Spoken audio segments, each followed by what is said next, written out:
Slick back.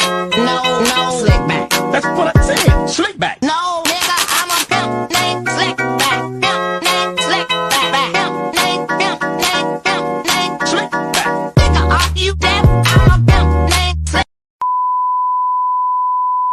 Assalamualaikum warahmatullahi wabarakatuh. Pada kesempatan kali ini, saya akan menjelaskan materi mengenai penyebab lupa dan kiat mengurangi lupa. Apa itu lupa? Lupa dalam bahasa Inggris disebut dengan forgetting. Lupa adalah hilangnya kemampuan untuk menyebut atau mereproduksi kembali yang telah sebelumnya kita pelajari. Lupa bukan berarti hilang ingatan ya guys. Hilang ingatan sendiri adalah hilangnya kemampuan untuk mengingat atau menyimpulkan kembali yang disebabkan oleh hilangnya item informasi dan pengetahuan dari akal kita. Adapun beberapa faktor penyebab lupa antara lain 1. Gangguan kognitif ringan. Gangguan kognitif ringan adalah penurunan fungsi berpikir dan mengingat yang ditemukan pada seseorang. Yang kedua, tekanan terhadap item yang telah ada baik disengaja maupun tidak. Penekanan ini terjadi karena beberapa faktor, salah satunya adalah item informasi yang akan direproduksi atau diingat kembali itu diterkan ke alam bawah sadar dengan sendirinya. Yang ketiga, lupa dapat terjadi karena sebab perubahan sikap dan minat siswa terhadap proses dan situasi belajar. Meskipun siswa tersebut telah mengikuti proses belajar mengajar dengan tekun dan serius, tetapi karena suatu hal, sikap dan minat siswa tersebut bisa jadi ketidaksenangan terhadap guru. Yang keempat, lupa dapat terjadi karena disebabkan perubahan urat syaraf otak. Contohnya, seperti kurang tidur, kelelahan, atau faktor psikologis lainnya. Yang kelima adalah tidak digunakannya materi pelajaran yang sudah dikuasai oleh siswa tersebut. Dan yang terakhir adalah gangguan konflik antara item-item informasi. Adapun cara untuk mengurangi penyebab lupa dalam belajar, antara lain 1. Overlearning. Overlearning adalah belajar yang melebihi batas penguasaan dasar materi pembelajaran. Contohnya adalah pembacaan teks Pancasila setiap hari Senin, memungkinkan ingatan siswa terhadap teks tersebut. Yang kedua, extra study time. Extra study time adalah penambahan alokasi waktu belajar. Misalnya, dari sehari sekali menjadi 2 kali sehari dalam belajar. Yang ketiga, ada mnemonic device.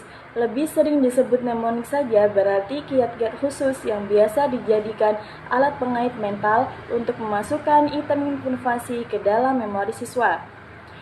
Mnemonic ini terdapat banyak sekali ragamnya, akan tetapi yang paling menonjol adalah sebagai berikut. Ada rima, ada singkatan, ada sistem kata pasak, ada model losai, dan ada sistem kata kunci. Yang selanjutnya ada transfer belajar. Transfer belajar adalah pemindahan kebiasaan berpikir, perasaan atau pekerjaan, ilmu pengetahuan atau keterampilan dari suatu keadaan ke keadaan belajar yang lainnya. Ada transfer belajar teori disiplin formal. Transfer belajar hanya dapat terjadi apabila diperkuat dan disiplinkan dengan latihan-latihan yang keras dan terus-menerus. Selanjutnya ada transfer belajar teori identik. Transfer hanya akan terjadi apabila dalam situasi yang baru terdapat unsur-unsur yang sama atau identical elements dengan situasi terdahulu yang telah dipelajari oleh siswa. Transfer belajar teori generalisasi. Dalam teori generalisasi, transfer belajar bisa terjadi bila situasi baru dan situasi lama yang telah dipelajari mempunyai kesamaan prinsip, pola, atau struktur, tidak kesamaan oleh unsur-unsur tersebut. Adapun 4 kategori transfer belajar Kigner. Yang pertama, transfer positif, yaitu transfer yang berefek baik terhadap kegiatan belajar selanjutnya. Yang kedua, ada transfer negatif, yaitu transfer yang berefek buruk terhadap kegiatan belajar selanjutnya. Yang ketiga, ada transfer vertikal, yaitu transfer yang berefek baik terhadap kegiatan belajar pengetahuan atau keterampilan yang lebih tinggi. Yang keempat, ada transfer Lateral, yaitu transfer yang berefek baik terhadap kegiatan belajar pengetahuan atau keterampilan yang sederajat. Dan yang terakhir, terdapat 4 faktor penyebab transfer belajar. Yang pertama, ada inteligensi, yang kedua, ada sikap, yang ketiga, ada materi pembelajaran, dan yang keempat, terdapat sistem penyampaian terhadap guru. Sekian penyampaian materi dari saya. Apabila ada salah kata yang kurang berkenan di hati dan terdapat materi yang kurang jelas, saya mohon maaf yang sebesar-besarnya. Dan semoga penyampaian materi pada kali ini bermanfaat bagi kita semua. Saya akhiri. Wassalamualaikum warahmatullahi wabarakatuh.